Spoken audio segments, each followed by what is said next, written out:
On va maintenant parler de ce roman avec vous, Antoine Wauters, Nos mères. Ça se passe donc, c'est une histoire qui est quand même assez dure, mais qui donne beaucoup d'espoir. Ça se passe dans la région, le Proche-Orient. Peut-être, puisque c'est votre premier roman, pourquoi l'avoir situé dans cette région du monde? C'est une histoire qui met en présence une maman et son fils, en tout cas dans la première partie du livre. Leur relation est assez compliquée, elle est ambiguë. La maman décide en fait d'enfermer son fils dans un grenier pour lui cacher les horreurs du monde. Au départ, on ne sait pas très bien où ça se passe, mais on comprend assez vite qu'il s'agit du Liban.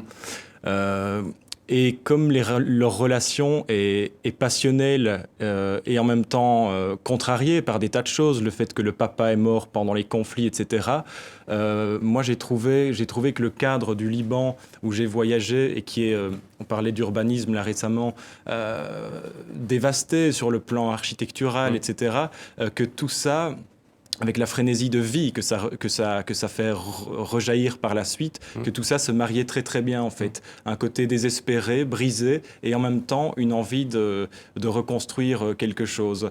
Avec tous les contrastes que ça avec engendre. Tous les contrastes, l'ambivalence constante de ce que ça produit sur le terrain.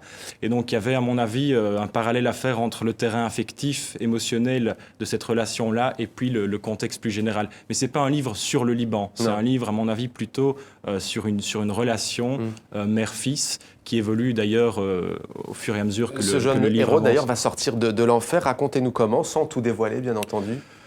Disons qu'il a différentes stratégies. Sa première, c'est quand il est enfermé au Liban par sa maman qui veut lui cacher les horreurs du monde. En fait, c'est son objectif. Elle ne veut pas lui montrer la guerre, elle ne veut pas en entendre parler, elle ne veut pas lui avouer qu'elle est brisée par ce qu'elle a vécu, ce qu'elle a vu. Et là, quand il est dans ce grenier, seul, je pense comme beaucoup de gens le feraient, quand on est seul et enfermé, lui va s'inventer un monde imaginaire. Il va s'inventer des amis.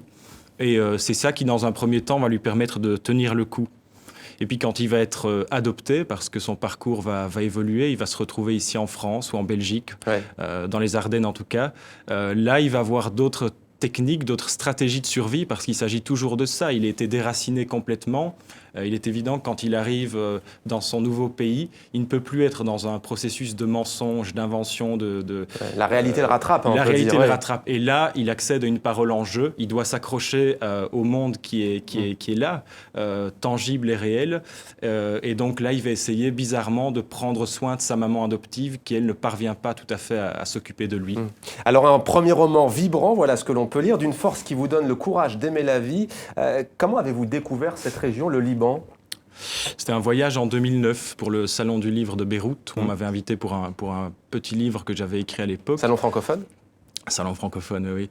Et puis voilà, en fait, avec les éditions Malmström qui m'avaient publié à l'époque, on a fait une sorte de tournée dans le pays. Et en fait, c'est la rencontre avec les gens c'est essentiellement ça d'ailleurs qui m'a donné envie de placer l'intrigue, en tout cas au début du bouquin, là-bas au Liban.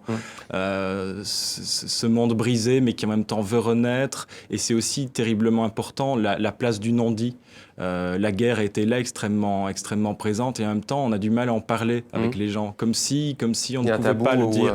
Et ça aussi, ça rejoint la relation mère-fils qu'il y a dans le bouquin, où le non-dit est finalement le central. Donc il y a ça aussi qui m'intéressait beaucoup.